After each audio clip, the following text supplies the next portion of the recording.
दुर्योधन का वो रहस्य जिसे गांधारी ने केवल भीम को बताया। सुने गांधारी और भीम का रहस्यमय संवाद। दुर्योधन की मृत्यु के बाद गांधारी ने भीम से ऐसे प्रश्न पूछे जिनके उत्तर कुरुक्षेत्र के सबसे छिपे रहस्यों से जुड़े थे। लेकिन अंतिम रहस्य ऐसा था जिसे जानने के बाद महाभारत की पूरी कहानी आपको अलग सोचने पर विवश कर दी। भीम अपने शिविर में अकेले मौन होकर बैठे। तभी गांधारी धीरे धीरे वहां पहुंची। गांधारी ने कहा, भीम, आज तुमने मेरे पुत्र को पराजित कर दिया, लेकिन जाने से पहले मैं तुमसे कुछ ऐसे प्रश्न पूछना चाहती हूँ जिनके उत्तर शायद इस युद्ध से भी अधिक भयावह है। भीम ने कहा, माता पूछी। गांधारी कुछ क्षण मौन रही। भीम, तुमने कभी मेरी आंखों पर पट्टी के पीछे छिपी शक्ति को जानने का प्रयास किया? भीम चौंक कर बोला, माता, मैंने केवल इतना सुना था कि आपके वर्षों के तप ने आपकी दृष्टि को असाधारण शक्ति प्रदान कर दी थी। गांधारी ने धीमे स्वर में कहा, सिर्फ शक्ति नहीं भीम, उसमें ऐसा तेज था जिसे यदि पूर्ण रूप से किसी पर पड़ने दिया जाता तो उसका शरीर वज्र के समान कठोर हो सकता था।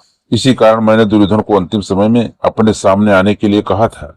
भीम ने पूछा, तो क्या दुर्योधन को वास्तव में आपकी दृष्टि से वह शक्ति प्राप्त हो गई थी?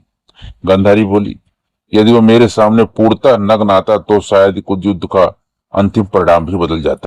भीम कुछ क्षण मौन रहे। गांधारी ने फिर पूछा, फिर अब मेरे दूसरे प्रश्न का उत्तर दो। क्या तुम्हें स्मरण है कि मेरे श्राप से पहले मैंने तुम्हें एक चेतावनी दी थी?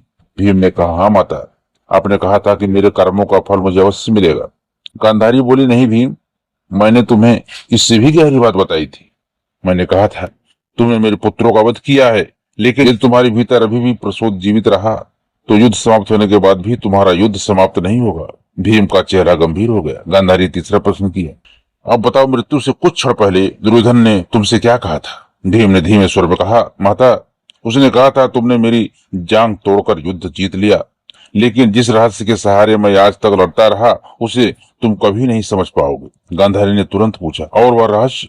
भीम ने उत्तर दिया, उसने कहा था यह बात केवल गांधारी को बताना। उसके बाद उसके प्राण निकल गए। भीम ने गांधारी से पूछा, माता, मृत्यु से पहले दुर्योधन ने आपसे क्या कहा था? गांधारी ने धीमे स्वर में कहा, उसने कहा था, माता, मैं युद्ध हार गया, लेकिन मेरी सबसे बड़ी हार यह है कि मैंने जीवन भर सही बात जानते हुए भी उसे स्वीकार नहीं किया।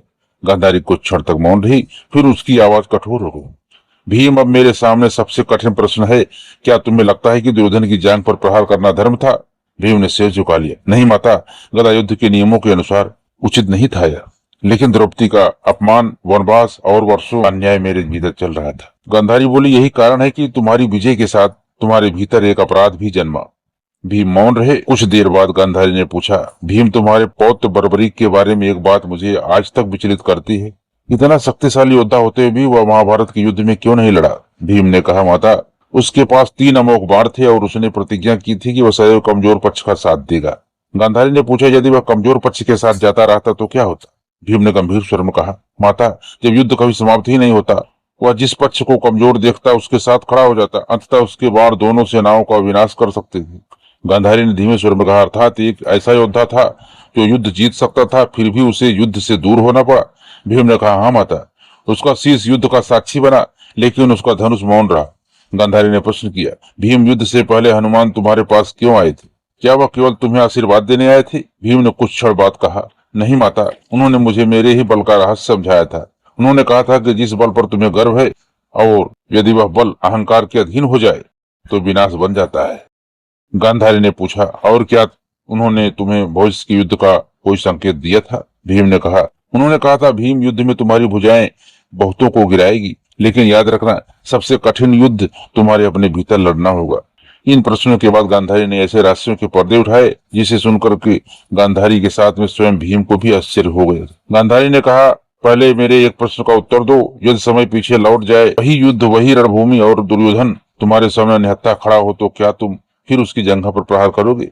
भीम कुछ क्षण तक मौन रहे, फिर बोले, माता, उस समय मेरे भीतर केवल प्रतिज्ञा और क्रोध था, लेकिन आज यदि वही क्षण लौटे तो मैं जानता हूं कि वह प्रहार धर्म की सीमा से बाहर था। गांधारी ने पूछा, अर्थात तुम अपने उस कर्म को उचित नहीं मानते? भीम ने कहा, मैं अपने उद्देश्य को गलत नहीं मानता, लेकिन उस प्रहार के तरीके को आज भी अपने हृदय पर भार मानता हूँ। गांधारी का स्वर अचानक कठोर हो गया।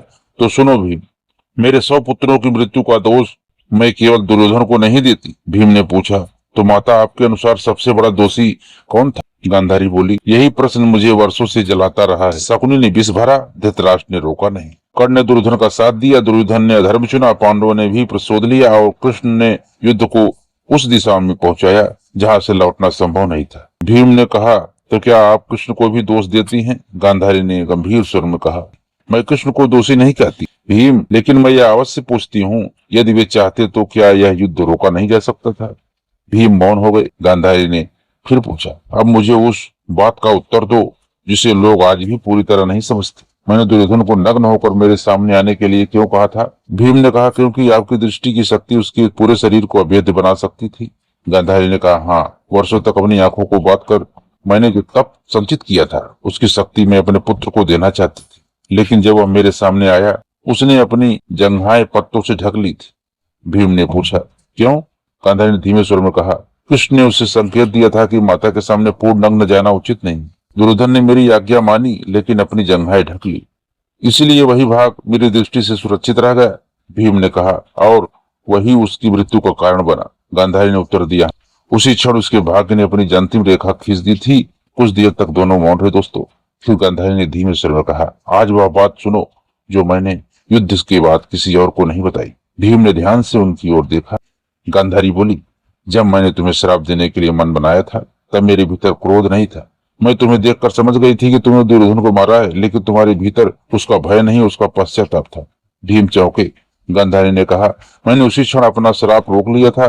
फिर कृष्ण ने मुझे समझाया, यदि तुम्हें भी श्राप दे दिया तो मेरे पुत्रों की मृत्यु दुहक कभी समाप्त नहीं होगी, इसलिए मैंने तुम्हें जीवित रहने दिया।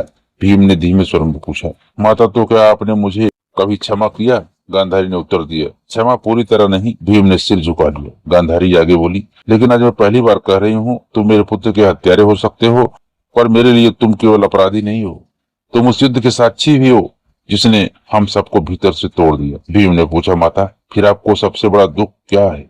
गांधारी ने कहा, मेरा सबसे बड़ा दुख यह नहीं कि मेरे 100 पुत्र मर गए, मेरा दुख यह है उनमें से किसी एक ने भी अंतिम क्षण तक यह नहीं समझा कि वे किस आग में जल रहे थे। भीम ने गंभीर स्वर में कहा, और उस आग से कोई नहीं बच सका। गांधारी बोली, नहीं भीम, एक व्यक्ति बचा था। भीम ने चौंक कर पूछा, कौन? गांधारी ने कहा, जिसने युद्ध देखा लेकिन शस्त्र नहीं उठाया। भीम तुरंत समझ गए, बर्बरीक? गांधारी ने उत्तर दिया, हाँ, शायद इसीलिए वह युद्ध का सबसे विचित्र साक्षी बना। उसने विजय नहीं मांगी, उसने केवल सत्य देखा। गांधारी ने कहा, हाँ भीम, बर्बरीक, लेकिन उसके बाद तो जो हुआ उसका एक रहस्य तुम शायद नहीं जानते। भीम ने पूछा, कौन सा रहस्य माता? गांधारी बोली, बर्बरीक ने युद्ध देखा, लेकिन उसकी दृष्टि ने कुछ ऐसा देखा था जिसे सामान्य मनुष्य नहीं देख सकता था। भीम ने गंभीर होकर पूछा, क्या देखा था उसने? गांधारी ने कहा, उसे रणभूमि में हर योद्धा के पीछे एक अदृश्य शक्ति दिखाई देती थी। अंत में उसने कहा था, वास्तविक विजय किसी योद्धा की नहीं, उस शक्ति की हुई जो पूरे युद्ध को चला रही थी। भीम समझ गए वह कृष्ण की ओर संकेत कर रहा था। गांधारी ने कहा, हाँ, यही कारण है कि बर्बरीक के लिए युद्ध का परिणाम किसी एक योद्धा की शक्ति से तय नहीं हुआ था। भीम कुछ क्षण मौन रहे।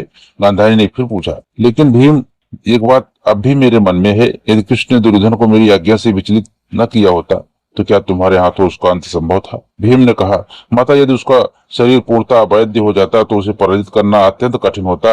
तो क्या तुम जानते हो कि तुम्हारी विजय में केवल तुम्हारी शक्ति नहीं थी? भीम ने उत्तर दिया, हाँ माता, उस युद्ध में कोई भी अकेला विजेता नहीं था। गांधारी ने धीमे स्वर में कहा, और यही अंतिम सत्य है, तुमने दुर्योधन की जंघा तोड़ी, लेकिन उसके पतन की शुरुआत उसी दिन हो गई जिस दिन उसने धर्म से अपना संबंध तोड़ दिया था। भीम ने पूछा, माता, क्या आप अब भी उसे अपना दोषी पुत्र मानती हैं? गांधारी की आवाज भर गई, वह मेरा पुत्र था, इसलिए मैं उसके अपराध भूल नहीं सकती, लेकिन माँ होने के कारण उसके अपराधों के बाद भी उसे भूल नहीं सकती।